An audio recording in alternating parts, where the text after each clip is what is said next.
Hello, everybody. I'm Steve Lentini, and I'm the host for the podcast Different Thinking for Different Times. And what I do with Different Thinking for Different Times, it's been 5 years now, it'll be 6 years, turning the calendar shortly. And now it's in 31 countries, which amazed me when I checked the other day. And some of those countries are one person listening, but my own philosophy about the podcast has been if one person gets the message, to find ways to expand our thinking from what I call the small-minded acorn brain, and now you can see it on my shirts. I got the logo trademarked. I'll tell you that that's our job in life. I'm going to suggest it. And then today's guest is suggesting expanding thinking in education. And we're going to talk in detail about his new book, The Use of Force. And it's teaching adolescents in the 21st century. So we're in the 21st century, folks. We're not in 150 BC, although I think sometimes all of us believe this little acorn brain, and that's when we're stuck in very, very old thinking. And by the way, in the past, DNA is the only thing that actually has a transfer from the past to future generations. And even physicists will tell you that if you want to do a little bit of research. So let me tell you a little bit about John Brown. And now I'm a little bit jaded because I know him personally. And I can tell you the man that I got to know personally is amazing. He's just as amazing because he lives this. He lives this. And what he talks about is the way we're teaching today is using force because, well, we're going to let him tell you that. But first, let me read a few things that people wrote about him, all right? First, Bill Barrett, the head of school, Landmark School. Here's what Bill says about John. John has been in the trenches of secondary and higher education for many years. And throughout this time, he has held tight to a student-centered approach that emphasizes equal measures of caring, thought, reflection, humility, and action. The ideas shared in this book are relevant and important for any teacher who considers themselves a lifelong learner and an advocate for students. Now, let me also read you the paragraph on the back of the book that John wrote. Education is naturally transformative, but the acquisition of new skills and construction of new knowledge are only possible when we empower students instead of forcing their conformity. Our current compliance-based teaching methodology, those methodologies rely on coercion, conditioning, and external motivators that engender submission and fear in students and teachers. Imagine that, right? That's going on in schools today. These practices are divisive and destructive to the learning process. This book discusses ways of replacing the banking model. I'm going to ask John about that. The banking model of instruction with new approaches, valuing the identity, dignity, and humanity of our students. And with that, welcome John Brown, the author of The Use of Force, Teaching Adolescents in the 21st Century. And I'm sure it's available on Amazon. You can Google John Brown or The Use of Force. And I can tell you, I've had discussions with him about it. We're in a group that meets pretty regularly monthly in Beverly, Mass. And he and I have had discussions about this. And we did another podcast earlier this year where my high school age granddaughter, I think it was last year, but my high school age granddaughter, I heard her come into the house and I shouted down, "Hey, Lacey, do you want to come up and be on the podcast?" Because of who John is and being a professor. So his job, by the way, is a clinical associate professor of education at the University of Massachusetts, Lowell. Okay, so I invited Lacey up and he had the most fascinating questions for her and got real-time feedback from a high school student. And she was amazed by John's thinking. and she was enlivened by John's thinking. That tells me about the kind of professor he is and how he is in the classroom. He's an energizing person to be around. This is his philosophy, and in the book you're going to learn when you buy it how he learned it, because it wasn't a straight line path. He didn't take an Elon Musk rocket straight to this understanding of how to teach people. And that's what I love about John, and I love about his vulnerability and humility in the book. And I know that makes him special in the classroom. So, John, talk to us about some of the things in the book.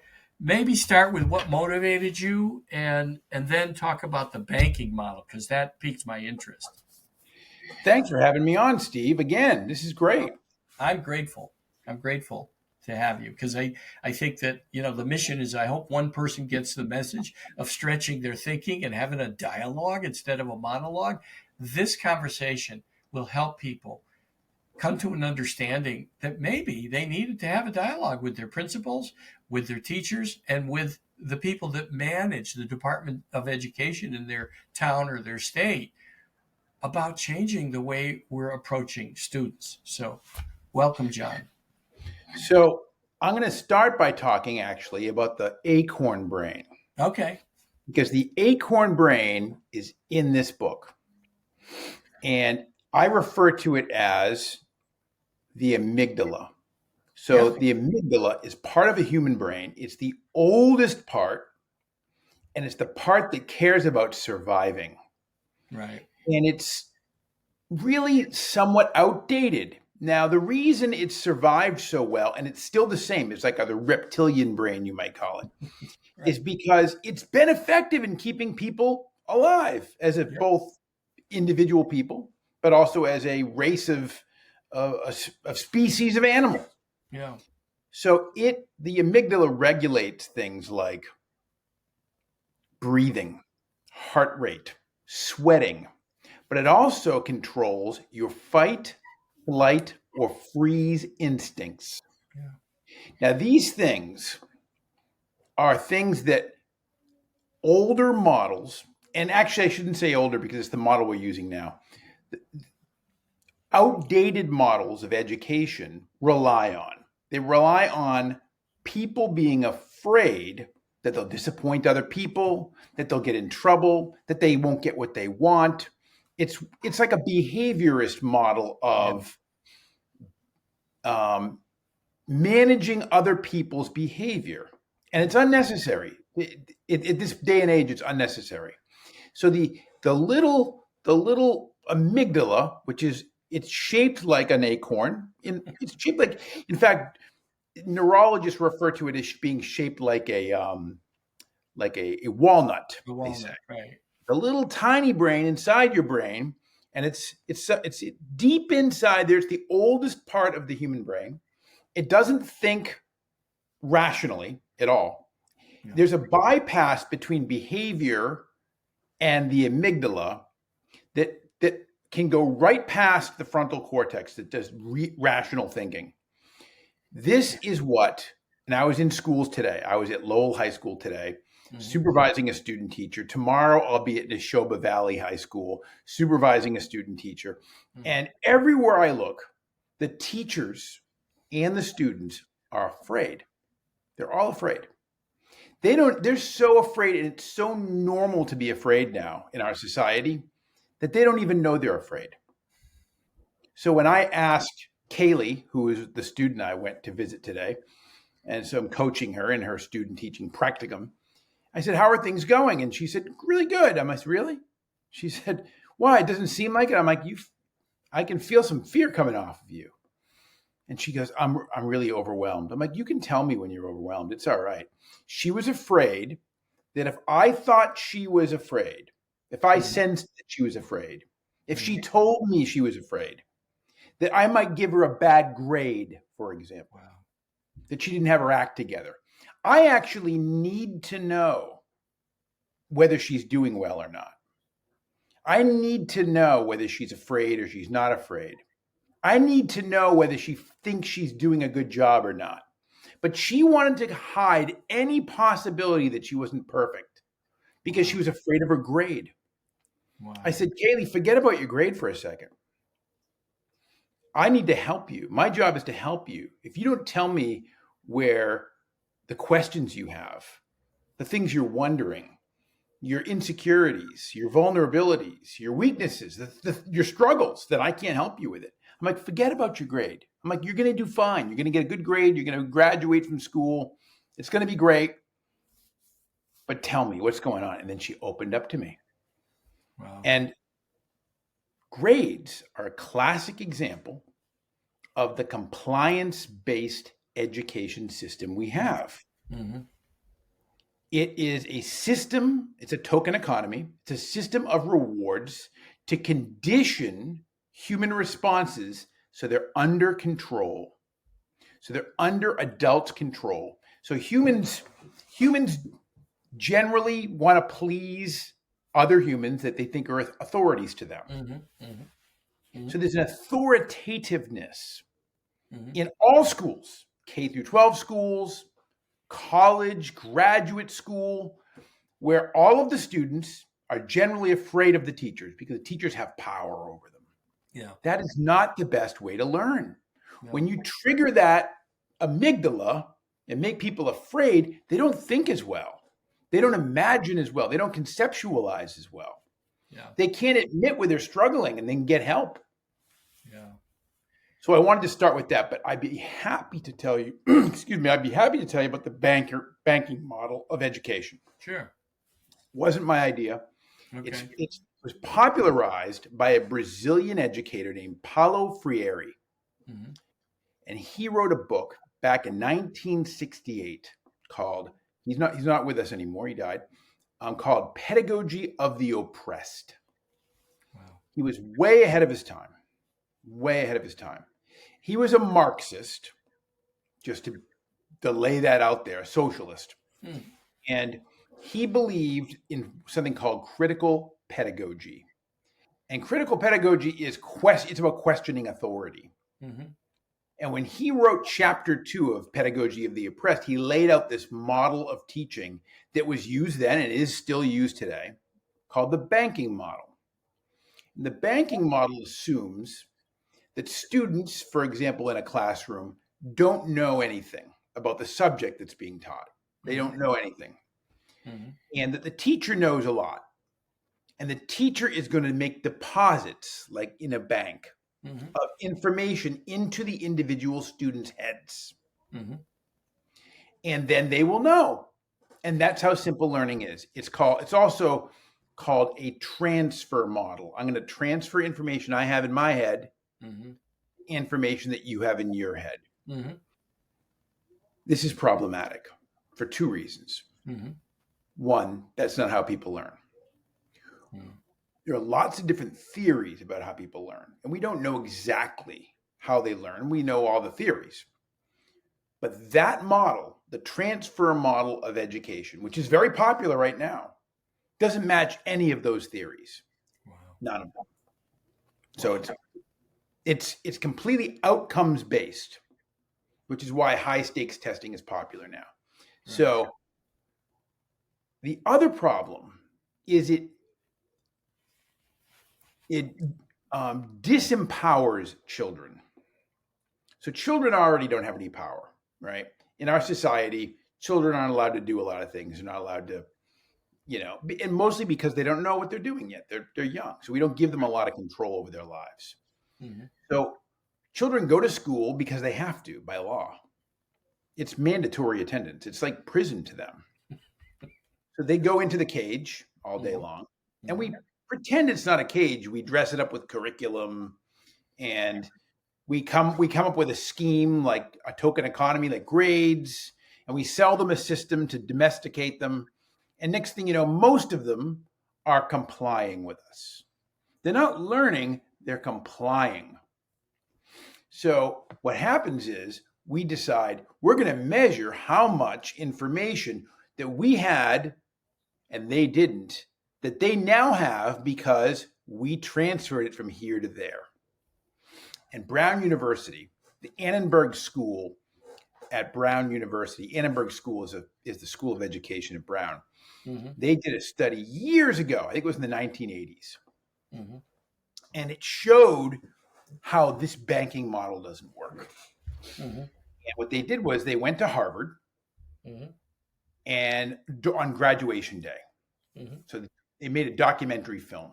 Mm-hmm. And so there's a guy with a camera, there's somebody interviewing, and there are kids wearing their caps and gowns. The sun's out, mom and dad are, their pockets are empty because they just put the kid through Harvard, and the kid's proud wearing the red robe, the crimson robe, and some documentary filmmaker from Brown University sticks a microphone in the kid's face and goes, "Hey, can we ask you some questions?"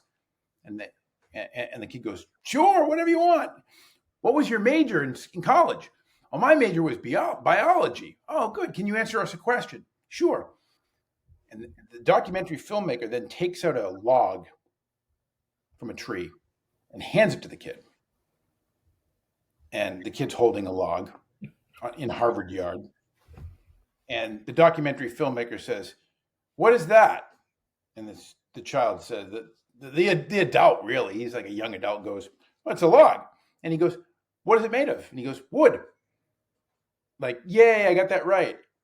Somebody goes through Harvard, one of the best schools, all schools in the country, is just graduated. He reached all the, clicked all the boxes, went through all the standards, had all the classes, had to do what he had to do to get into Harvard too.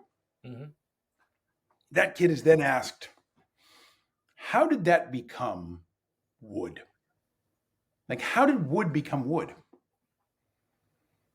And the student, the graduate, he's not a student anymore, he's a graduate. The graduate says, well, photosynthesis. And then he rattles off the formula for photosynthesis, which is a mathematical formula. And he can remember it because it transferred. The formula transferred from somebody's head, probably when he was in high school, not college, into his head. But he didn't fundamentally understand what photosynthesis was. So when they said, well, how does that work? So he starts to talk, but he doesn't then describe photosynthesis at all. He describes a different process that is not what we understand as photosynthesis. He describes a tree growing in the forest, and it's sucking dirt out of the ground, and the dirt becomes wood. That's not what happens in photosynthesis. So he doesn't understand photosynthesis. Now, what happened there was that graduate, that Harvard graduate, when he was a young child, saw trees and thought to himself, I wonder how they become trees. And that was the moment when he was curious. It was a very important moment. And he made a theory. And his theory was, wow, I see dirt around them. They must suck that dirt out of the ground, and then the dirt becomes wood. So his personal theory about how wood becomes wood, how trees become trees, solidified. And nobody ever asked him about his personal theory. So it stayed there. It was his preconceived idea. It was his own personal theory. And they said, that's not what happens. It's photosynthesis. But they didn't examine what his original theory was. And they never helped him conceptualize what photosynthesis is, which is pretty complex. It's a chemical process, really, not a biological process, involving oxygen, light. Like, how does oxygen, light, water, how do these things, glucose, how do these things become wood? Wood's hard. None of those things are hard. We rejected that.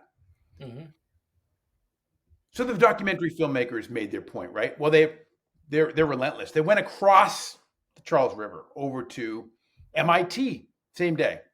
Did the same thing to some poor, who was an astronomy student, and says, hey, congratulations, you graduated. Can we ask you some questions? Microphone right in the face. Sure. What makes the seasons? And the student, the graduate, the MIT graduate, which this year was the #1 university in the world. They trade off, Harvard, MIT. Mm-hmm. Sometimes it's UCal, Berkeley, or someplace like that. Mm-hmm. And then this particular graduate goes to explain how it's hot in the summer and colder in the winter. And that student does not describe anything about the direction of light and photons and the axis of the Earth, which is part of our current understanding of how the seasons are made. Mm-hmm. She actually, and they ask her to draw it. She draws a picture of the sun and the Earth going around the sun. And even though she knew it wasn't right, she drew a picture of the sun being closer to the Earth during the summer and farther away during the winter. Now we're pretty sure, the scientific community is almost positive that's not what happens. They would say, the scientific community would say that they are positive about that. They would say they're absolutely positive about that. Mm-hmm. They know that's not the case now. Mm-hmm. I never say anything for sure, mm-hmm. because I've seen so many changes over the years mm-hmm. that I don't think anything's sure. But they know that what she was saying is not true, is not right. But it makes sense to her. Because the sun, when you feel it on your face, is warm. And it's a big giant ball of fire. It's the closest giant flaming, like, massive energy in the sky, closest thing to our planet. Mm-hmm. So it makes sense that we get closer to it, because when you get closer to a fire and you're like, oh, there's a nice fire, and I put my hands up to it and I get closer to it, it feels warmer. Mm-hmm. Right? That stuck with her at some early age. And nobody ever talked to her about what she thought, so that they could explain to her, that's a great theory, kid. That's a great theory. We have theories too. Let us explain them to you. Right. So the reason that both of those graduates could not explain the simplest things after their parents spending, nowadays it would be like $100,000 a year. So it'd be $500,000 by the time they were done. Certainly. Mm-hmm. But couldn't explain the simplest things that a high school graduate should be able to explain, is because the system, the education system, all the way through college, K through 12 through college, relied on a banking model where they were like, I put the information in the child's head, then I check to see if they remembered it. It's there. They remember it, but they don't understand it, and they can't use it. So that's what the banking model is about. It's about transfer. And I'm going to tell you, transfer is not enough. Yeah. And the best way to avoid the trap of thinking that it is getting to know your students as people. Yeah. If you can get to know your students as people, you can see how they think. You can understand how they think. So teachers need to study too. Teachers need to study their own students. And the students will naturally be much more engaged in learning if they know their teachers are studying them, not studying them because they're being, to try to do something to them, just right. Studying them because when I get to know my students, whatever it is I want them to learn, they're more likely to learn it. So let me ask you a question. As a professor, when you're having a dialogue with students, right, and using your model, do you discover things that got deposited and transferred to them because you uncovered their understanding of something, and then you had a dialogue and gave them a new way to look at it? I mean, have you discovered what you just described, that they had these, I won't call them bizarre, but they had these certain ideas that were transferred to them, or maybe it was a conclusion they came to when they were young and they still had it in your classroom and they're learning what to become student teachers, right? So right. So my students now Mm-hmm. are people who are training to be school teachers. My Mm-hmm. students, when I was a school teacher, Mm-hmm. I used to be an English language arts school teacher. I was teaching Mm-hmm. kids how to read and write. Mm-hmm. So when I was a school teacher, which I was for 19 years, Mm-hmm. I was teaching students how to read, write, talk, and think. Mm-hmm. So both. So the answer is, in both of those roles, I saw what you're talking about, Mm-hmm. and I still see it today. Mm-hmm. And people make assumptions about what reality is, and Mm-hmm. those assumptions harden. Now, we have to honor those assumptions, not criticize them, not say, "Oh no, you're wrong." In fact, I'm not sure saying you're wrong is accurate. It's not only saying you're wrong isn't productive, Mm-hmm. but it's not accurate because we're all wrong. All of us are wrong about everything. Sure. Mm-hmm. At one time, people would look out their window and see the landscape, and they thought the earth was flat. And the earth was flat because they thought it was flat. Mm-hmm. And what I mean by that was, now we're pretty sure it's spherical now, right? We're pretty, notice how I say that, we're pretty sure, Mm-hmm. because we don't really know. Mm-hmm. We now think it's spherical, Mm-hmm. but we don't really know. We think that there are 3 dimensions. Maybe there are more dimensions. Mm-hmm. At one time, we thought that, ulcers were caused by stress. We now know that's not true. We thought cholesterol caused heart disease. We know that's not true. Mm-hmm. We thought cholesterol was caused by eating fatty foods. We know that's not true. We don't know a lot of things. Mm-hmm.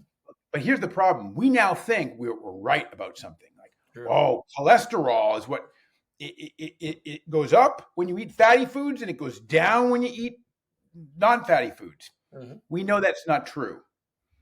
It's But not today we'll say, yeah, we were wrong about it back then, but we're right about it now. right. And now, not exercising, having shitty genes, and eating too much sugar, that will raise your blood cholesterol and give you heart disease.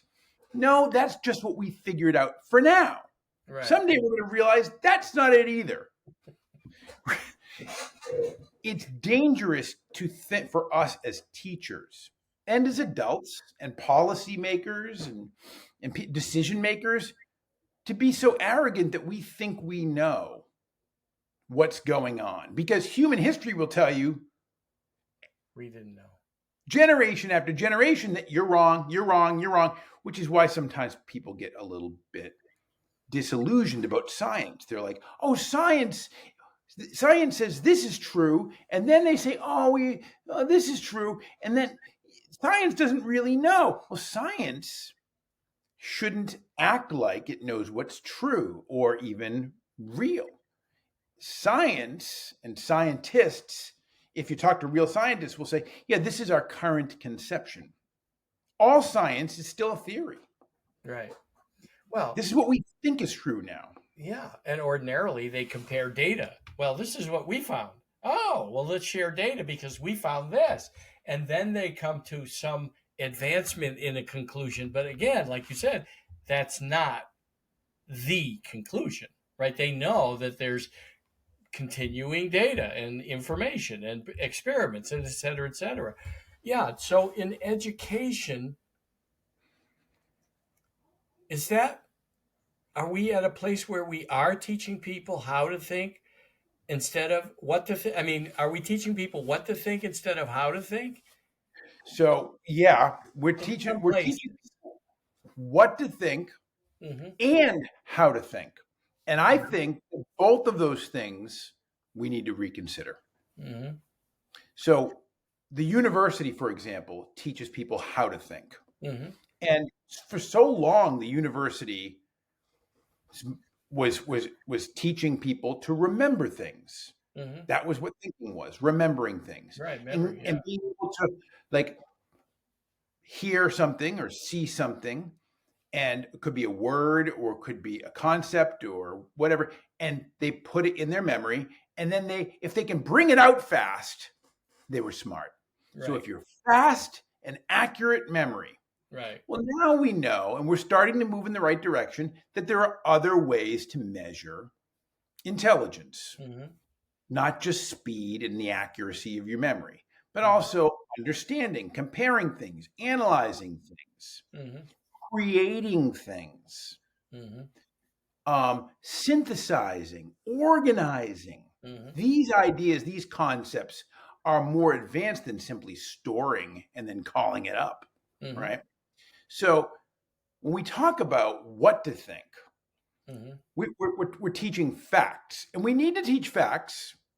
True. I'm not heavy on the facts because I think Mm-hmm. that most of us don't really know any facts. Most of us think we know facts and we don't really know them. Mm-hmm. But we need to know, we need to have some I would call it information in school. Mm-hmm. And then teaching people how to think Mm-hmm.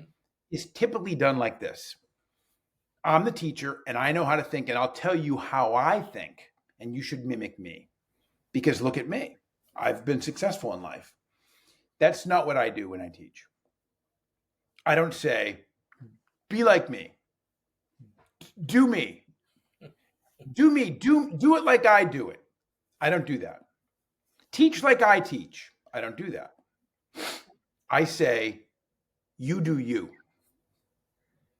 And I want people to figure out how to think in their own way. Now, I'll give you an example. When I was a high school teacher, I started having some success. What didn't come easily, as you pointed out in the very beginning of the show. It wasn't a straight line. I had some failure first, and then once I started having some success, my boss came to me and he said, "What are you doing in there?" And I said, "Why do you ask?" I was a little defensive. I'm like, "Oh shit, he doesn't like what I'm doing." And so I said, "Why do you ask?" And he goes, "Well, your standardized test scores are very high right now, and they're higher than they were last year. They're higher than the other teachers in the department." He goes, "They're even higher than mine." And he had his doctorate, and he thought he was pretty special. Mm-hmm. And I didn't even know. I wasn't paying any attention to the standardized test scores. I didn't even know the kids took a standardized test at that point. I wasn't paying attention. I was just trying to figure out how to do my job, and I wasn't sure what it was. In some ways, I'm still not sure. But he said, "Oh, what are you doing in there?" Because I want to replicate this success. I said, "You want to?" I'm trying to get my head around this, boss. What do you mean? He goes, "Well, I want to know how you're teaching so other people can teach that way." I go, "Oh no, that would never work." I knew intuitively that would never work. He goes, "Why not?" I'm like, so if you can figure out the formula for John Brown's teaching, you can give it to somebody else and they can use it, right? He goes, "Yeah." I'm like, people aren't machines. You can't just train people that way. And he goes, "I really want to know what you're doing." I'm like, "I can't tell you." He goes, "You can't or you won't." I said, "I can't. I don't even know what I'm doing." I'm like, "I haven't even thought about it yet. I'm still figuring it out." I said, "Why don't you come in, boss, and watch me teach for as long as you want, as many days as you want. Take some notes and figure it out. Videotape me. I don't care. Mm-hmm. You can figure it out, and then you can try to sell it. You can try to bottle it and sell it, but it won't work." I'm like, that's a silver bullet. You're trying, like, "I've got the answer." I'm like, "There is no answer." He goes, "What is the answer?" And years later, I figured out that the best answer to that problem, the best solution to the problem of somebody who doesn't know how to teach, is to help them figure it out, not to tell them a formula, not to give them a prescription, not to tell them what their role is, but to help them construct their own sense, their own modality of thinking about teaching and learning. And if people can't construct their own thinking about learning, Mm-hmm. then they can't be authentic in that role. That's what I was going to ask you. Yeah, That's just what I was going to ask you. It sounded like people finding their own authentic style, and then that would encourage their students to find their own authentic style, which to me sounds like a very lively classroom as compared to shut up and listen and memorize this. Yeah, it is. it's also messy. Yeah. It's not really neat. It's messy. So when I go in and I supervise my students and they're doing their student teaching, they're so nervous when I come in to observe them because their students are, might be chit-chatting or talking amongst one another when they're supposed to be working, and things don't go perfectly. Like you and I started this podcast and the technology was we were trying to figure it out at the beginning to get it to work. Yeah. And we didn't panic. We just figured it out. Right. Well, teachers getting their class ready the day that I'm going to come in and observe them like I did today. Mm-hmm. When their technology doesn't work, they start to sweat and they're like, oh no, And I'm like, no, I tell them, in the real world, things don't work out perfectly. Right. Projector doesn't work, or you lost your little fob that goes in and starts it, or whatever happens. Somebody tripped over the cable and it's unplugged now. I mean, these things happen, and when you get freaked out by that, your students go, oh, they get freaked out by it too. But if you just say, yeah, it's no big deal, students will think it's no big deal. I'm like, learning is and teaching is a messy, chaotic, imperfect, ready for this, art, not science. Right. And William James, the psychologist from the turn of the last century, mm-hmm. Was a philosopher during the Progressive Era.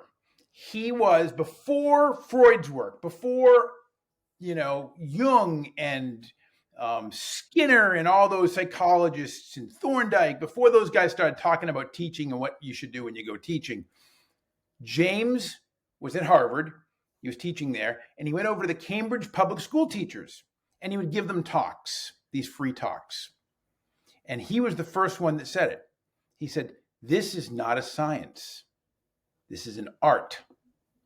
And anybody who tells you it's a science doesn't understand the process.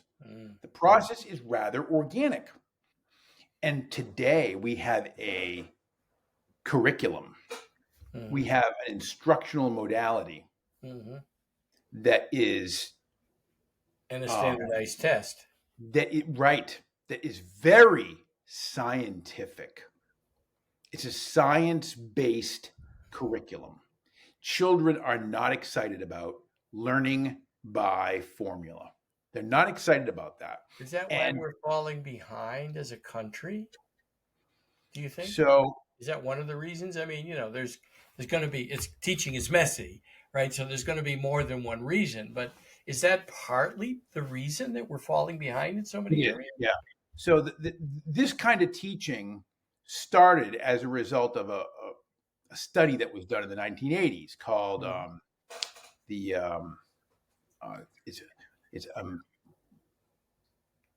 I'll remember it in a second. They did a study in the 1980s, and as a result, there were a number of reforms that came out in the 1990s, and they didn't get any traction until the early 2000s. Yeah. And now we're at the pinnacle of it. Yeah. They were educational reformers. They said, we got to do something to improve education. And they were right. We needed to do something. And they did it they went way too far. They went way too far. They narrowed education and they put a ceiling on it.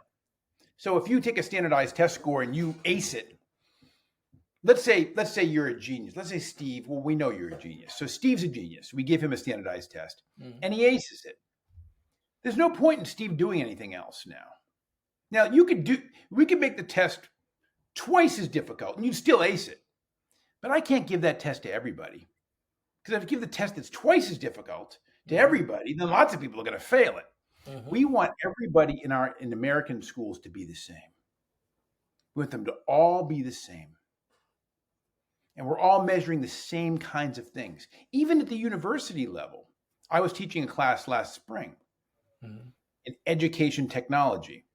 And my dean criticized me for not teaching it the way the other professor was teaching it. I said, why should I teach it the way the other professor is teaching it? Well, because the course is called this. It's called, education technology. And every course that's called education technology should be the same. I said, why? And he said, because then we can compare the results. I'm like, I'm different. The other professor's different. All the students in the class are different in their class and in my class. I'm like, this idea that the student population, the teaching population is a monolith is arbitrary. You just made that up. And the reason they want to do this, they want to compare outcomes. Like, how do your students do compared to your students? Right. And they can say, you're falling behind. And then they can punish me. You're bad. And there's two modes in managing schools: praising and punishing. And neither of those kinds of extrinsic motivation, neither of them work for controlling human behavior like teaching or like learning. Punishing, we know, doesn't work. It just builds resentment. There are unintended consequences that go with it. Even punishing for the most simple things, even punishing for like, lousy behavior, being mean or dangerous, is generally ineffective. Praising is almost as dangerous as punishment. Because when we praise people, and schools are based on this, like give somebody some positive reinforcement, right? Good job, Steve. If I keep telling you good job every time you do something I want you to do, I'm just trying to condition you like I'm trying to condition my pet, right? And as soon as I stop doing that, you're going to stop doing the thing that I was conditioning. Right. You only do it because I said it. Or you only do it. Grades are the same way. Once I take away the token economy of the grading system, why should you try? So motivation has to come from inside people, not from outside. So grades are external. They come from the outside. Money comes from the outside. Praise comes from the outside. It comes from somebody else. We need to find out what makes us want to do things. We want to do things that we're good at and that we're interested in and maybe curious about. Yeah. Those things. And the smartest people in the world right now, none of them are externally motivated. None of them. They're all like people like Elon Musk, right? He doesn't do that for the money. No. He doesn't do it for the praise. He does it because he's curious. He just can't help himself. Right. He just can't help himself. Right. So what you're talking about, and this is my impression, right? So you're talking about each classroom being different so that the teacher is authentic and has their own style.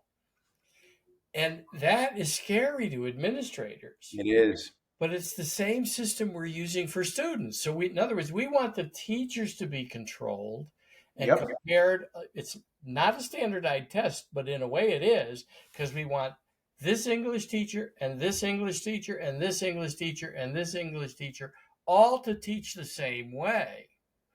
Then what that says to our students is, don't be authentic. Don't be curious. Just follow a system and you're going to be fine in life. Follow the standardized system because, I understand there's a test that rates that, but the system is also being standardized with this kind of methodology. So right.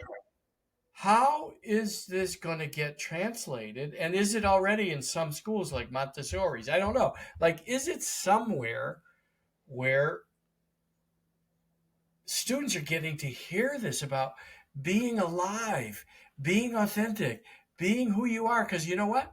There's 8 billion people. There could be 8 billion messages that we need to hear, or 8 billion styles that we need to see and appreciate. So how does this happen? Because to me, I'm enlivened by the discussion, right? I know you, so that I've shared that, right? There's a what do they call that, right? That I might be jaded in some way, right? That because I know you and I like you. But I'm talking about the methodology that you're talking about enlivens me, right? This discussion enlivens me about the way to approach education. What I've heard so far is the exact opposite of what would enliven me, right? Well, if you go to Mrs. Jones English and you go to Mr. Jones English and you go to John Brown's English and you go to Mary Jane's English, they're all the same. What the And hell? we do Why? it. Let's have robots do that in 5 years. Right. AI, That's what I say. robots, or AI on a laptop sitting in front of the students, just talking and That's everything. exactly what I say. Like, why would we do it this way? Um, I had a thought and I just lost it. But we're talking about why, the personality and the authenticity. It's so interesting. We want people. The people in power do not want people to be themselves. Whether those people are economic powerful people or political powerful people or otherwise, or just your boss on the job, they don't want you to be yourself. They don't want you to ask questions. They just want you to be able to follow directions. So most schooling in the United States and around the whole world, with very few exceptions, Montessori is one of them. Mm-hmm. I'll tell you about a few other ones too. Mhm. But most of them are not about teaching academic subjects, even though that's what people think. Mm-hmm. They're about teaching control. Mm. And even like the state of Massachusetts, which has got the best education system of all the states in the United States, which means it's one of the best education systems in the world, Mm-hmm. barring a few others. Like Finland's better. There's a few Mhm. others that are better. Mm-hmm. When education policymakers, even like our liberal governor, Maura Healey, they talk about what students will be able to do for our economy or for our culture or for our community. It's like students don't care about that. They want to know what they can do for themselves. Mm-hmm. There's the goal of school now in the United States is to train people for jobs. And those jobs are not high paying jobs. Those jobs aren't free jobs where you have a free schedule and you can do what you want, Mm-hmm. right? They're not for entrepreneurs. They're for following directions. So what do teachers do all day long? Well, curriculums are designed to give directions and grade children on how well they follow them, not whether you can read or write or communicate or think or ask a question or say something aloud to a group and have them understand it or Now, understand. is that valuable? Is that methodology valuable from kindergarten to sixth grade or fifth grade? Is there some value at all to a structure? So structure is important, Right. Okay. absolutely important. Yeah. And there was a guy named Jerome. I'm going to close this door. Hold on. This guy named Jerome Bruner at Harvard. Mm-hmm. He came up with this idea of scaffolding.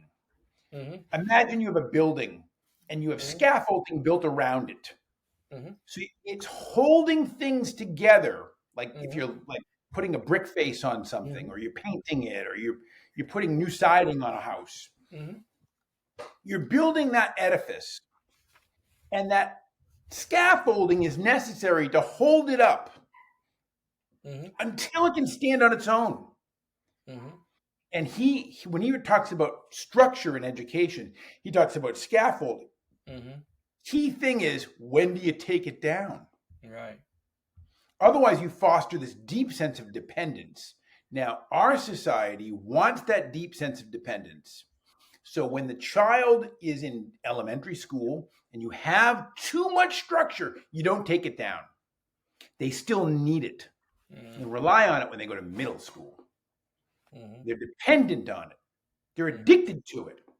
And then when they go to high school, they still need it. And then when they make the transition to college, they still need it. And then when they make the transition to work, they still need it. Mm-hmm. Because that structure not only holds them up and they're dependent on it, but it also controls them Mm-hmm. and makes them less likely to be able to be entrepreneurial, make their own schedule, start their own company, right?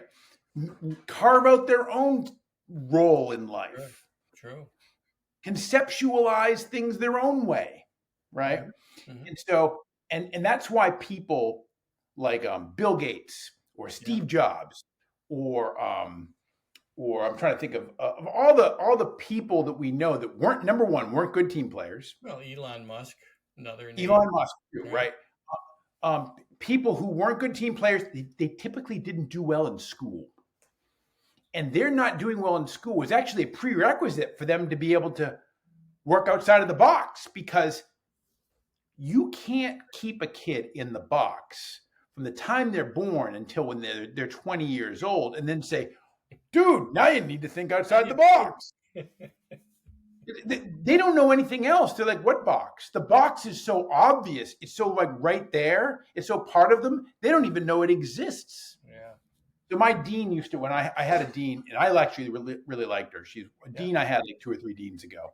Yeah. When I first got to the university, she actually recruited me to come work there. Yeah. But she was a structuralist. Mm-hmm. And she was way more concerned. I'm sorry, what did you say? She wanted the structure. She was a fan. Right. Okay. Right. She believed in it and she wanted it. And most of the people I work with are structuralists. Mm-hmm. And she was talking about lesson plans. Like, this is how you make a lesson plan for a class. Mm-hmm. And I said, her name was Anita. And I said, Anita, I had just come from teaching. I said, we don't do lesson plans like that. I said, nobody really does that in real teaching. So I don't want to tell my students that that's what they should do.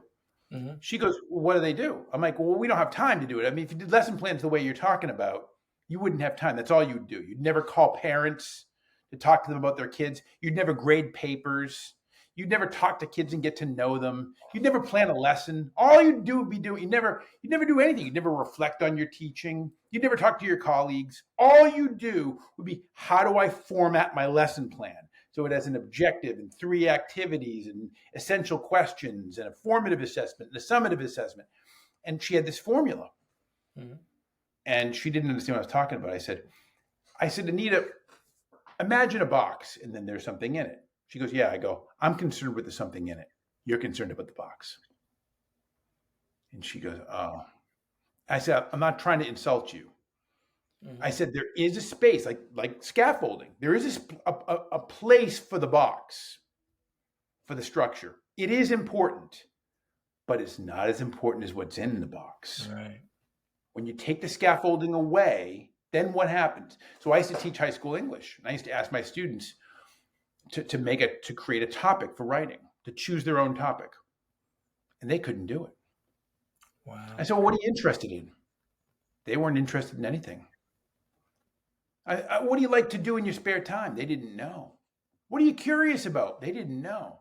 They've been so controlled during their educational process up until they got to me. I had like 10th, 11th, 12th grade, that kind of thing. Mm-hmm. They were always told what to write about. They could not imagine writing about something they chose.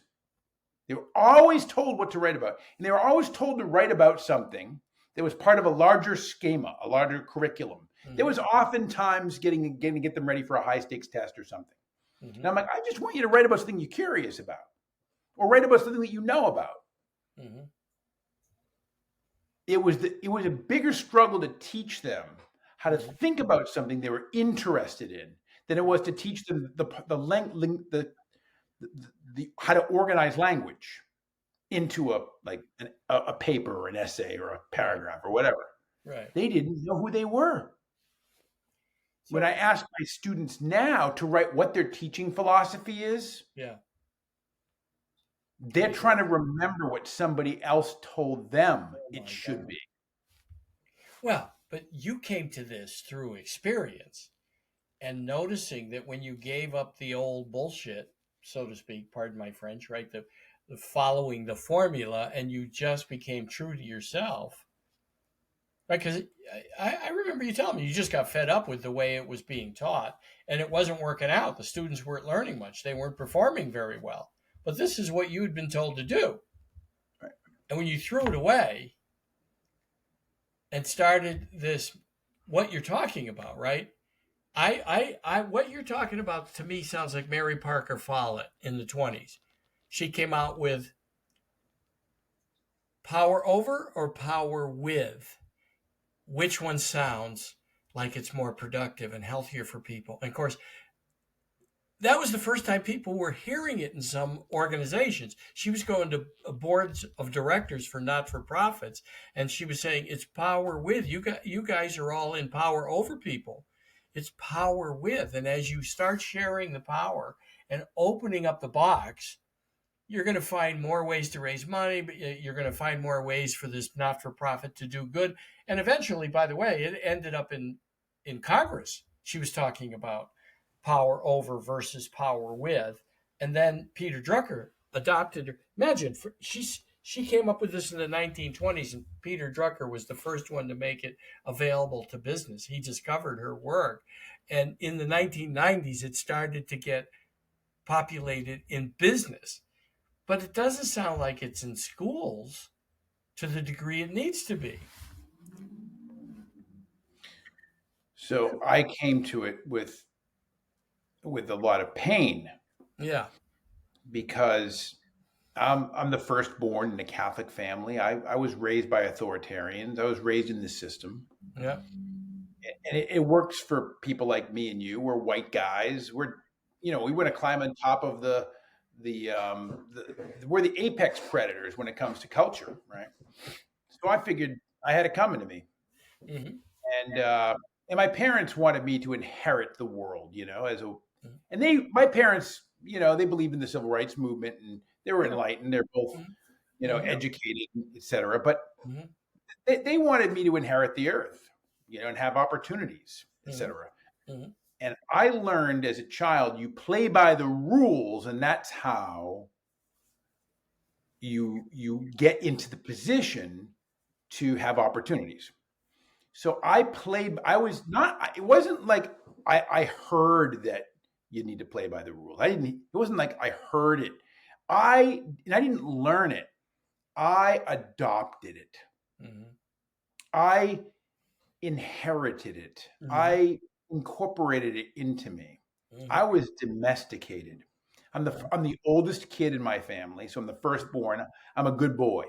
Mm-hmm. So it took a lot for me to abandon the system that I was taught. This is how you teach, they taught me. Right.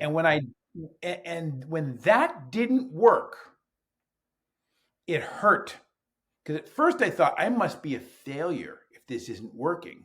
Now I didn't know it at the time, but I had higher expectations than the system had for children, for students. Mm-hmm. I didn't want to put limits on what kids could do. Mm-hmm. If you want everybody to be the same, then you're putting limits on what kids can do. If you want to work by a formula, you're putting limits on what kids can do. Right. So I didn't want to put limits on what they could do. And I didn't even know that. I didn't know. I was just thinking wrong. I mean, you could say wrong. I was thinking wrong. I wasn't doing system thinking. Mm-hmm. I was doing a different kind of thinking. Mm-hmm. So it hurt when I realized I can't do it. I can't teach. I can't do it. Now my boss, years later, I just saw him last week. Last week, was it last Friday? Last Friday. He's the Dr. Cunningham who's in the book. Mm-hmm. He was my boss, and he watched this whole thing unfold, how I changed. Mm-hmm. And I just was talking to him because I brought him a copy of the book because he's quoted in the book. Mm-hmm. And he wrote the foreword to the book. Mm-hmm. And he's a retired school principal. Mm-hmm. So the other day he was talking to me and he said, you figured out that you couldn't play by the rules. And at first you doubled down and thought, I will play by the rules. And the harder you tried, the bigger the failure you were at playing by the rules. And it tore you apart. And finally you just quit. You quit playing by the rules. And when you quit, that's what opened up the opportunity for you to make your own rules. He goes, now this is very scary to a principal. He goes, how's your principal? Right. Some dude making up his own rules? He goes, but you had already established that you cared about the kids, that you weren't unprofessional or mean or immoral. Right. And your standardized test scores are kicking ass. They were better than anybody else's in the school. He's like, so you were just playing. And there's a book by a guy named Winnicott. He's a psychologist. He's the psychologist that developed the concept of the transitional object. He has a book called Playing with Reality. That's what I was doing. I was playing with reality. Mm-hmm. Mm-hmm. And I was constructing a new way to teach from the ground up. Mm-hmm. I didn't know I couldn't teach by the old system, so I'm going to make up my own. I figured that they would find out Mm-hmm. that my boss, who's now my friend, and writing the forward to books, I figured that guy, because he was the authority figure, would find out what I was doing and fire me. Right.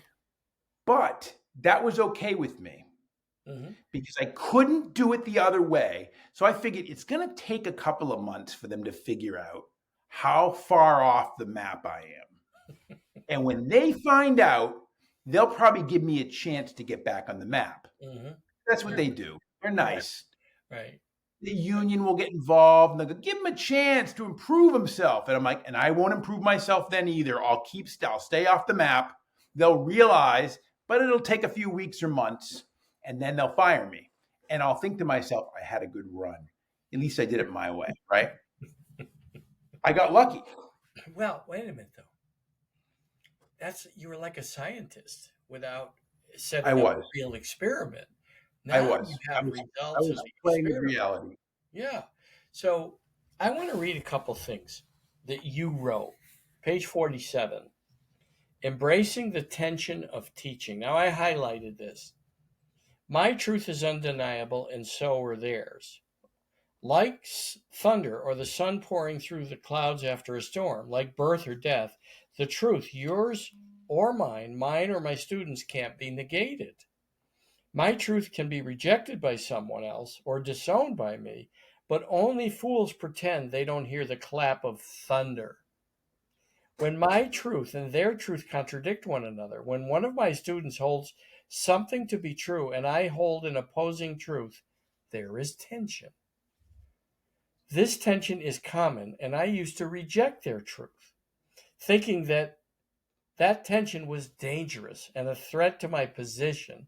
Such a rejection is an unnecessary use of force, which is why I made the note, Power Over versus Power With by Mary Parker Follett. It made me think of the book I read by her. Such a rejection is an unnecessary use of force, leading only to resentment and something much worse than tension, animosity. The tension between my truth and their truth is, in fact, not dangerous. Not dangerous. It is not antithetical to teaching or learning. So, is that the place that people have to get comfortable with in this new teaching model? And are people doing it to some degree? Is it happening? And what do you have to do to make it happen on a broader scale? So, yes, it is happening. And you brought up Montessori before. And there is an uptick in the number of Montessori schools that are being opened. There are even public schools in Massachusetts that are experimenting with Montessori curriculum. They're really struggling with it because these are schools that already have this system in place, and they're trying to put the two together, and they're like oil and water. Right. Montessori model developed by Maria Montessori in Italy. And the Amelia Reggio model, which is also an Italian model, were models that give students, they were like free range students, where they can wander around and discover the world with a little bit of supervision, just a little bit. And there was a famous guy, he's a Belarusian psychologist named Lev Vygotsky. And he believed in this thing called the zone of proximal development. And he said there are three different places you can be as a student. You can not know how to do something, you can know how to do it, or you can be somewhere in between. That the somewhere in between is in the zone, which Mhm. means you can do it, you can do the thing with Mhm. help from somebody else. Mhm. So let's say I can write a sentence on my own. Well, I don't need to be taught how to write a sentence. That would be a waste of time. Right. Let's say I don't know how to write a sentence at all, and I'm not ready for it. That would be a waste of time to teach me how to write a sentence because Mhm. I'm not ready for it. Right. But if I could write a sentence with you helping me, Steve, Mhm. that would be you would be what Vygotsky calls the more knowledgeable other, which is the Mhm. role of a mentor or a teacher. Mhm. Somebody who's kind of nearby and says, "Hey, can I help you with that?" And then they step back. They remove the scaffolding as soon as they see that you might be able to do it on your own. Mhm. Think of training wheels on a bike, Mhm. right? Mhm. Training wheels on a bike is like scaffolding. Mhm. Jerome Bruner, the guy that made up the term scaffolding, Mhm. borrowed all his ideas from this guy Vygotsky. Mhm. Vygotsky died young. He died at like 30 years old of tuberculosis or something. So his ideas weren't really realized for a long time. He was behind the Iron Curtain when he was developing those ideas. So they didn't come to light until later on. Mhm. But later on, when they did come to light, schools like the Sudbury Valley School, which are like, and people would call those hippie schools, where children kind of make up their own curriculum. Even Mhm. Brown University had this in the 19 like early 19 and late 1970s, early Mhm. mid and late 1970s. This idea, I think they might even still have it, or a remnant of it, where you could create your own major. Mhm. I'm going to take any classes I want in any order I want to take them in. I'm going to create my own major. I'm not going to major in biology and then have to take organic chemistry and inorganic chemistry. And it takes a certain number of special math classes like calculus. Then I got to take anatomy and physiology. But I want to take art. No, you can't take art. You're not doing art. You're doing Right. biology, right? Right. Right. So it was this idea that you're not specializing, you're generalizing. And then you'll naturally specialize on your own, right? Mhm. Mhm. So we look at college majors and even tracking in schools, and that is an external organization, an external structure of the program of the system for these kids. And these kids, we make a decision early on that they can do it, and that kid can do it, and that kid can't, right? Mhm. Which is sometimes we're wrong about that. Often we're wrong about that. Mhm. And it's often we don't even know, we don't never even find out how wrong we were. So these schools like Montessori, the Mhm. Sudbury Valley School, and some other people might call them hippie schools, Mhm. give children a lot more freedom Mhm. to find out what they're interested in. Because Mhm. learning actually comes very naturally.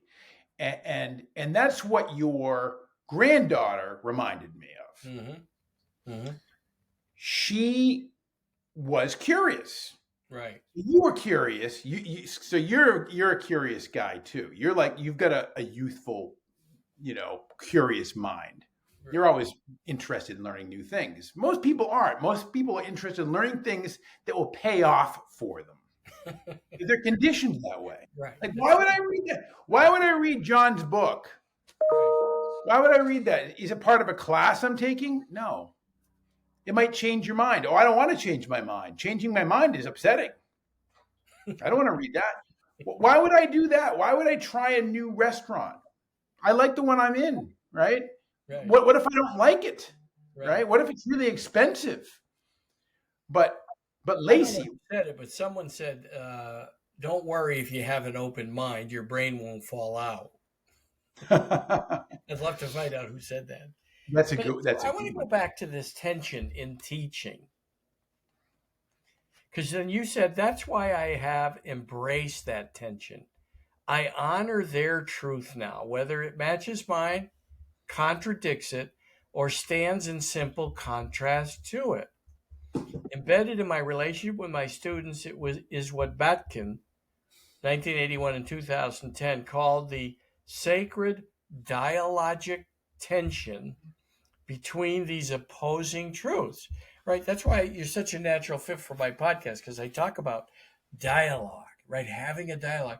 And I love the way you say dialogic tension. Now, of course, it was what's his name? Batkin said, right? Bakhtin. Yeah. Bakhtin. He was Russian too. Bakhtin, right? Am I saying it right? Yeah, Bakhtin. Yeah. It's dialogic tension, and he calls it sacred. We need to come to that view, right? I can see the value of it in teaching. Now, I want to remind everybody, we're talking about the book, The Use of Force, Teaching Adolescence in the 21st Century by John Brown, and he's the author right here. He's also my friend.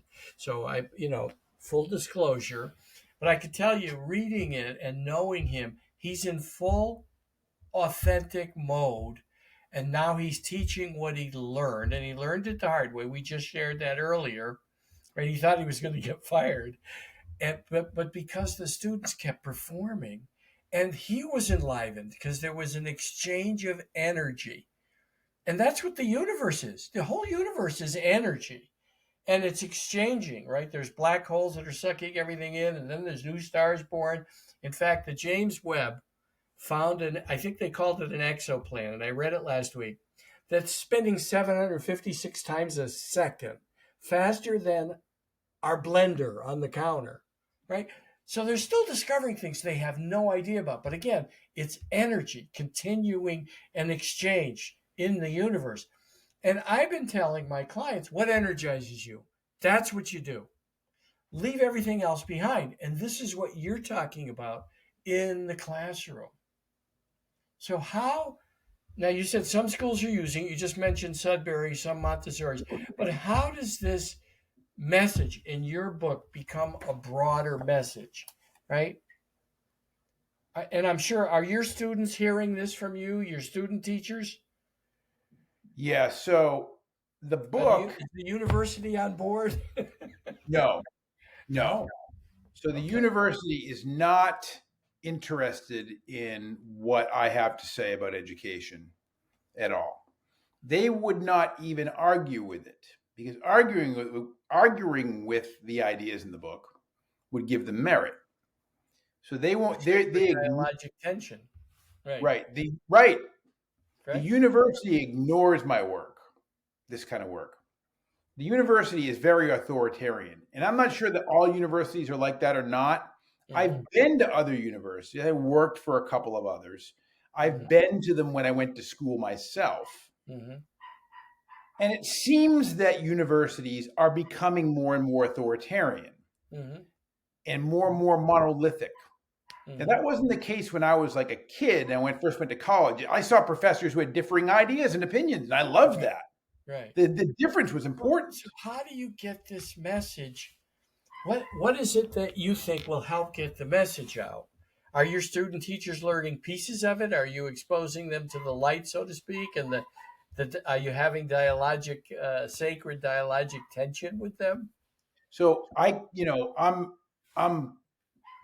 authentic. I'm incapable of representing ideas that aren't my own. You are.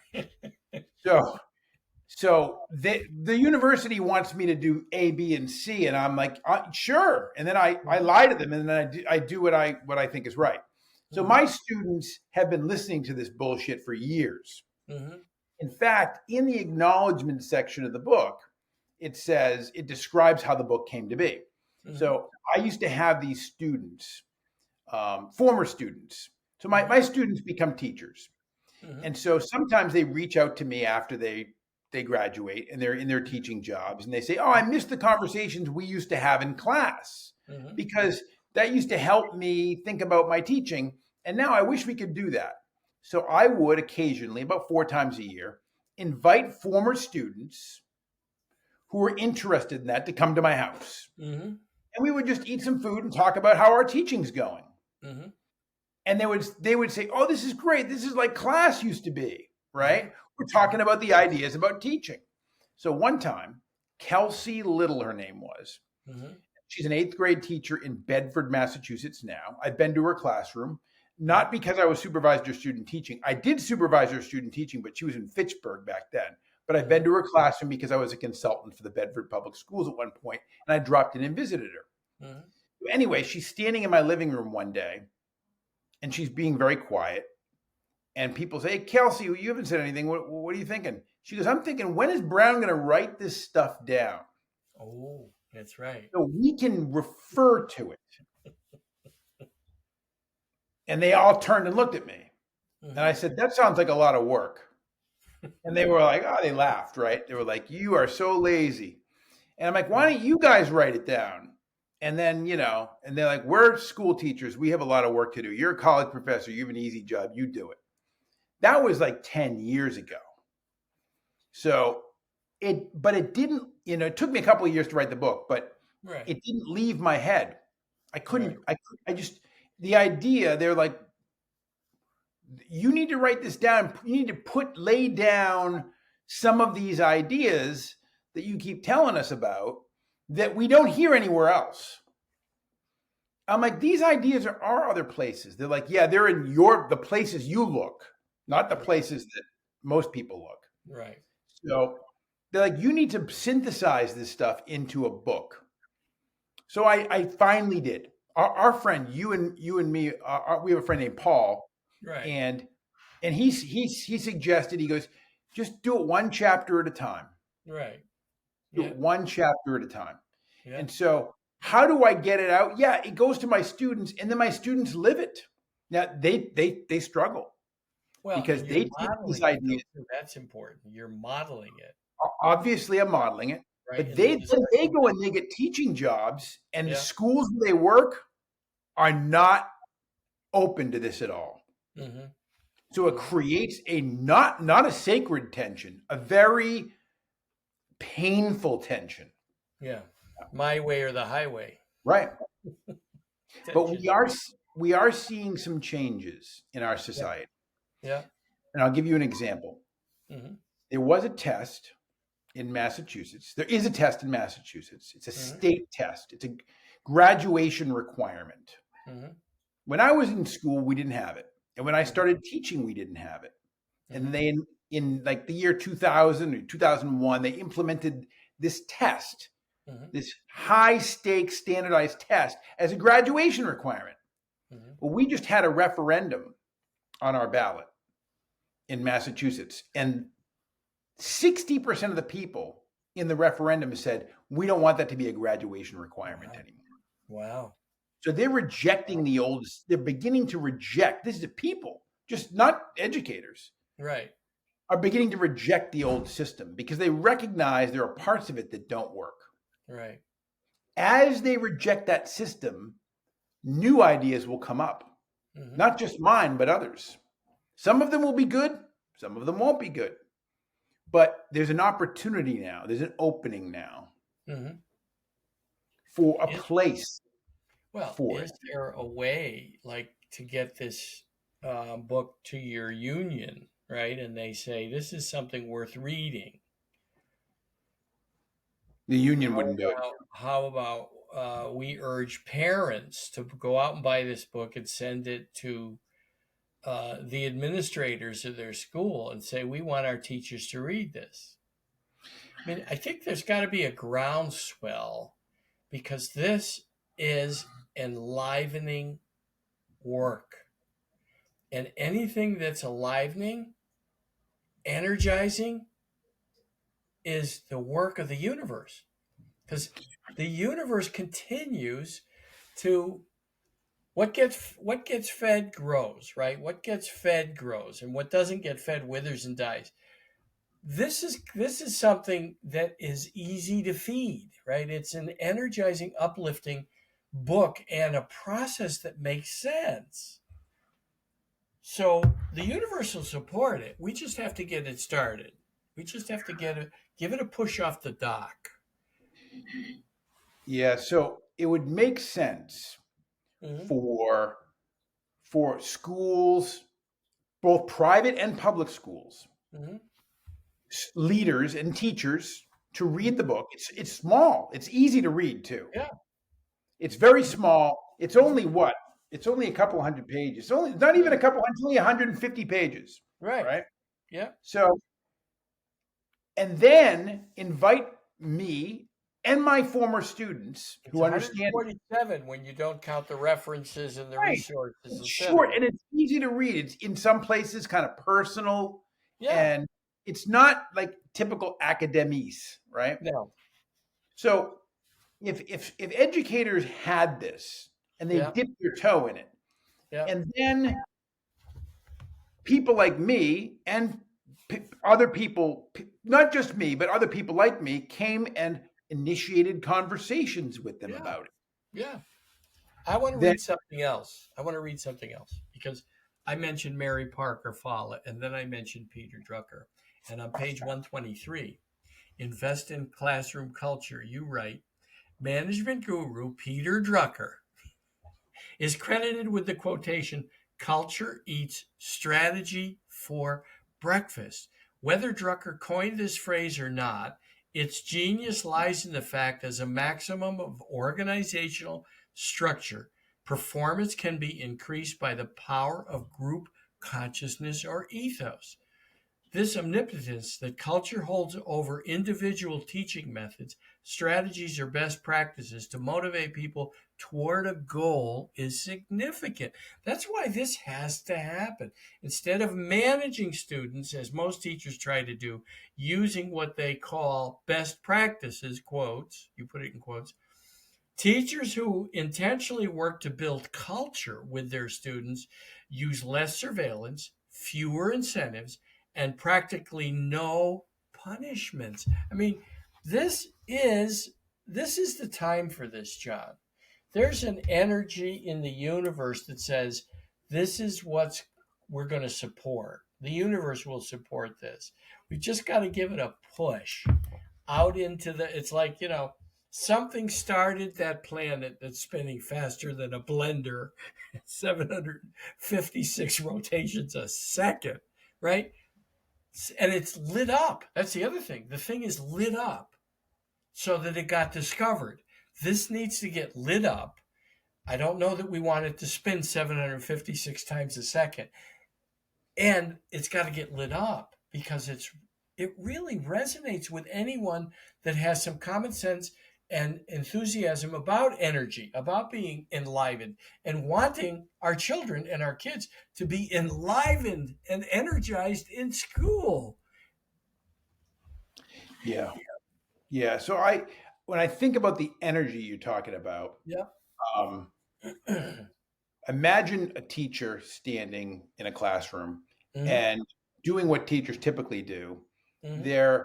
They're lecturing, or they're talking, or they're giving directions to their Hmm. students, and they're Hmm. talking, and the energy kind of comes out of them, And I'm sleeping already.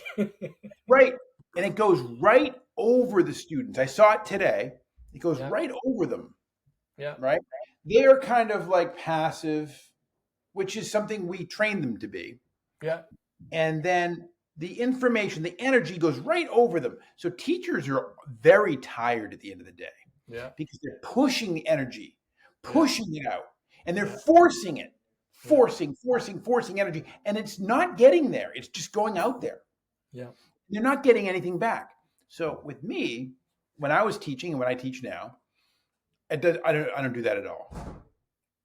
I don't push energy out there.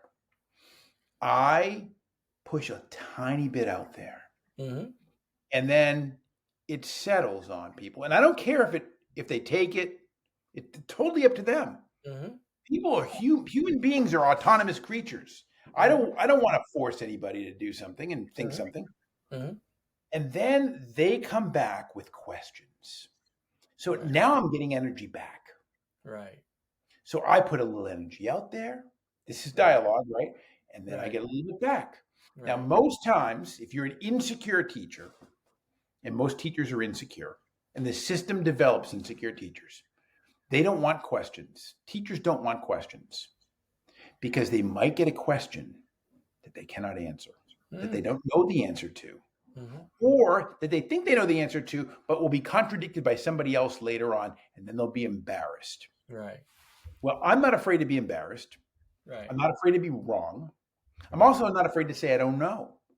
Right. In fact, I typically do say I don't really know, but I'll guess. And my students are like, what do you mean you don't know?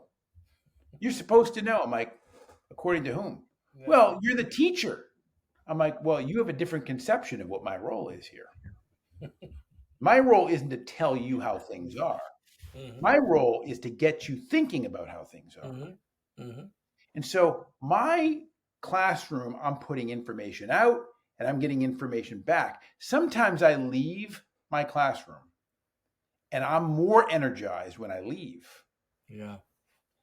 I come home from work and I can't sleep at night because I'm fired up. I'm Yeah. charged. Yeah. I'm not like pushing, pushing, pushing, pushing. I'm pushing and getting, pushing and getting, pushing and getting. And if Right. I make space to get it, to receive it, I'll actually be all fired up. Like I have a class on Wednesday nights. It's a PhD level class. Mm-hmm. These folks are from all over the country, Mm-hmm. all over the world. Half of them are from other countries. Mm-hmm. 3 or 4 of them speak 8 different languages. Wow. Some of them are older than me. Most of them are younger than me. They're all adults. They're all doctoral students. Mm-hmm. And I come home and I can't sleep.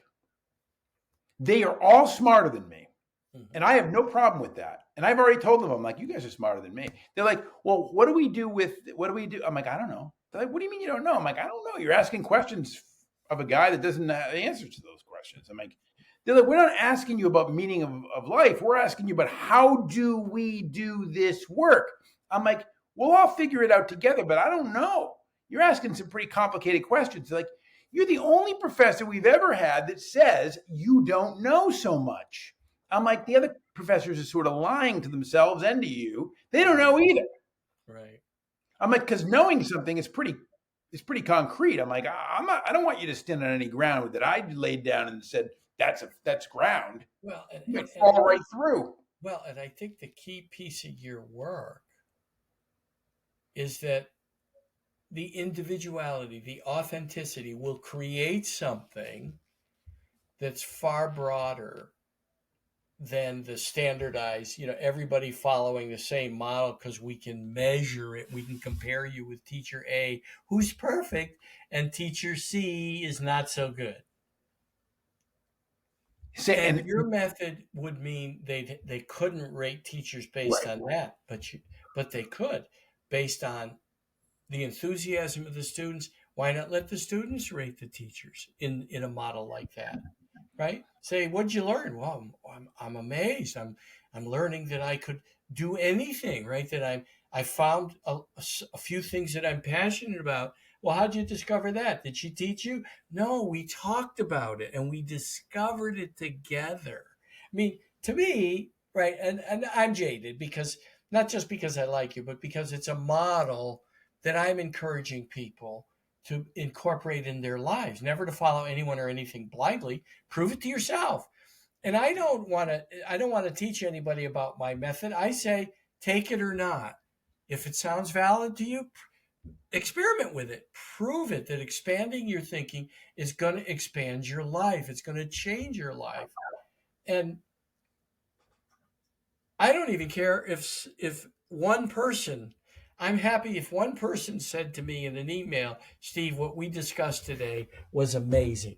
And in the rest of my lifetime, I would still have that email because that's it. I am complete with one person. Now, fortunately, more than one person has been impacted by my work, and not that I'm a legend because I'm not, but what they've done is made their lives an experiment. This is what you're talking about. yes, it You're is. talking about students discovering things about themselves as human beings and as powerful creators and manifestors, Right.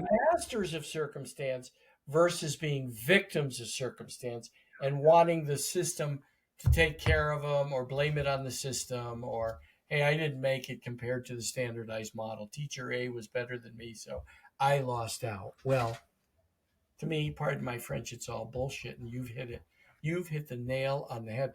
I want you folks all to go out and buy this book. And I want you to send it to your administrators, your council people, your mayor. I want this to be a dialogue, a tension, a sacred dialogic tension. As John wrote about, his name is Bakhtin. Did I get that? Bakhtin. Bakhtin wrote about the sacred dialogue attention because that's how we'll create something new in society. And John has hit the nail on the head here. Now, what do you want to leave people with, John? What thought It's, about it? it's interesting that you say hit the nail on the head because look at the cover, right? That might have sank into my subconscious. That's true. It's got nails. Right. So there's hammer and nails, Right. and and why is that on the cover? So there's a very famous psychologist that most of you have heard before. The guy's name was Abraham Maslow, and he's known for the theory of self-actualization. But he has this little maxim that he used to say, and the maxim went like this: if all you walk around with is a hammer, then everything looks like a nail. That's how I used to live my life years ago. And so notice how the nails are here. They're Mhm. bent and they're going in different directions, the different sizes. Yeah. So the teacher becomes the hammer. Yeah. The teacher isn't carrying a hammer. The teacher is the hammer. Yeah. The teacher is a tool of our system, a Yeah. forceful tool. Yeah. And there are lots of unintended consequences of using force: Yeah. resentment, disillusionment, disenfranchisement, Mhm. a lack of independence, dependency, right? Passivity, poor critical thinking skills, poor decision making. These are the things that come about by using too much control. Yeah. When you're raising kids, when you're teaching kids, when you're managing your employees. Mm-hmm.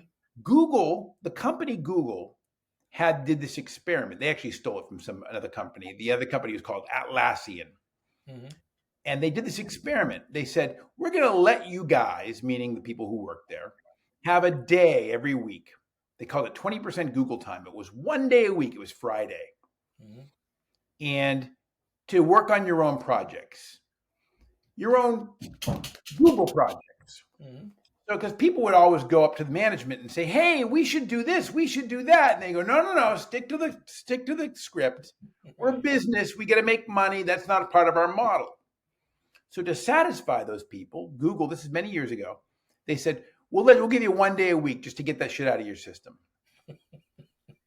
and then but you got to turn the IP over to us because you're on the clock." Mm-hmm. So people would start Friday morning, and they get into teams, and they'd invent shit.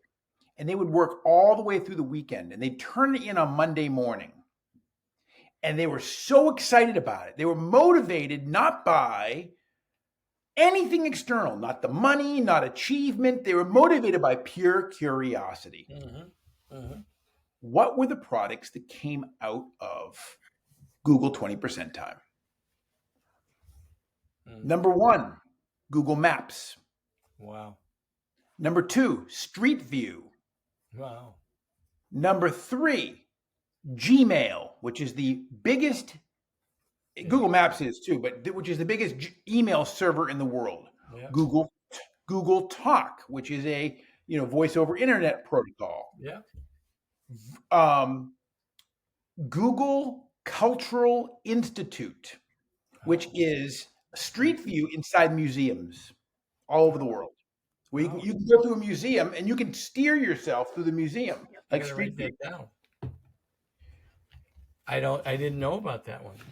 There are a myriad of apps that were developed: Google Sheets, Google Docs, and Google Presentation, which practically put Microsoft out of business.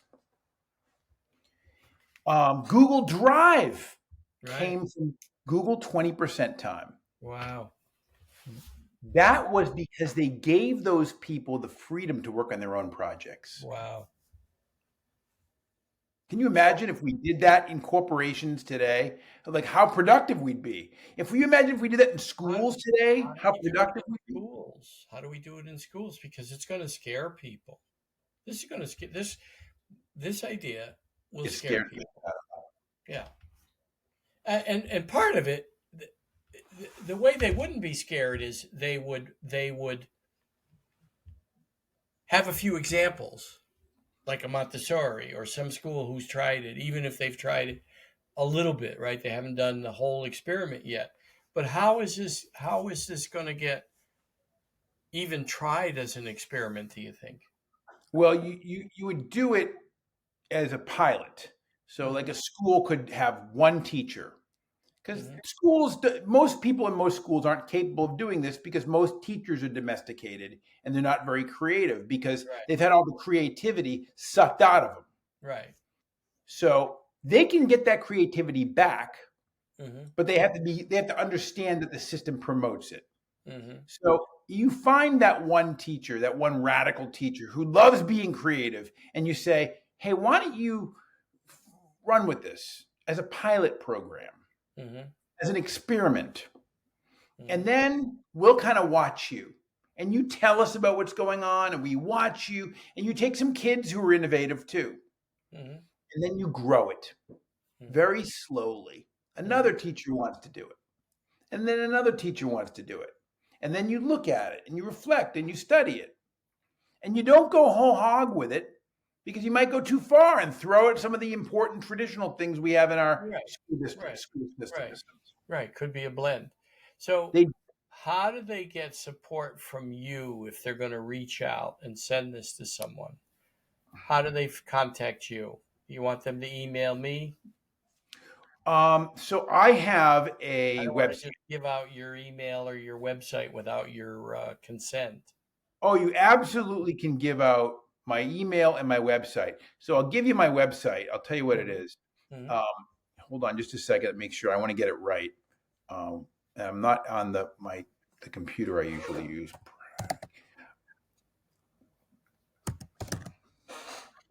So my website is Praxis, Praxis dash group P dot, R A X I S right? dot group No, it's dash group dash group .org. .org. Praxisgroup.org. That's my company. PRAXIS dash group Yep. .org.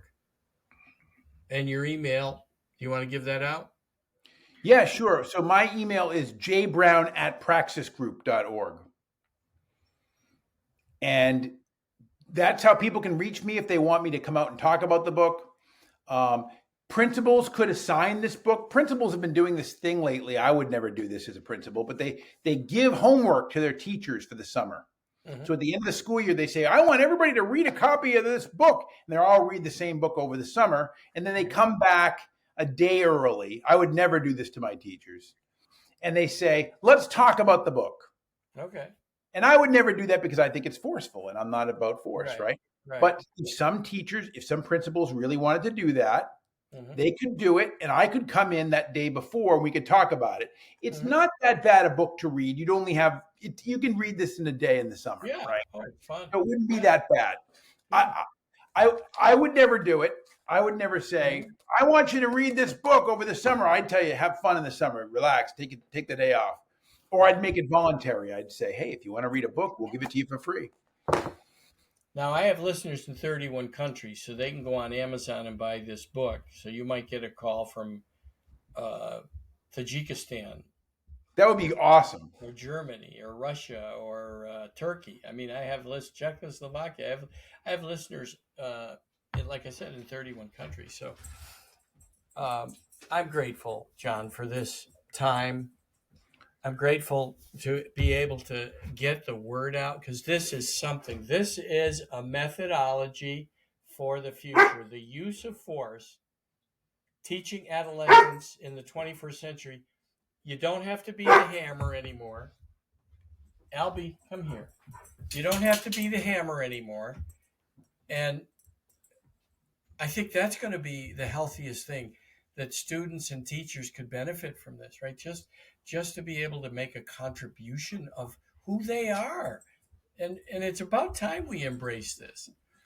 So I'm really grateful that you put the energy into this because you've lived it.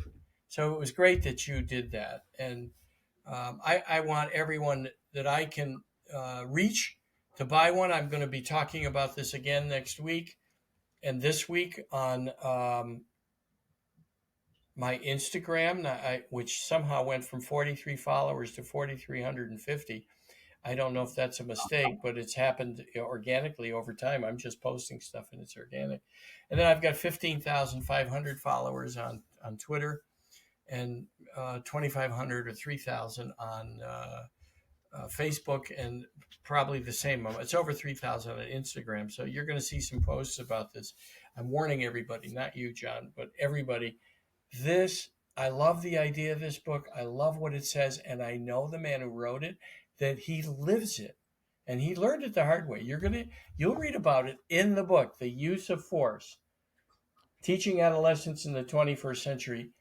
If your kids are in grade school or middle school now, get this to the administrators, because it's going to make a difference in your kids' lives.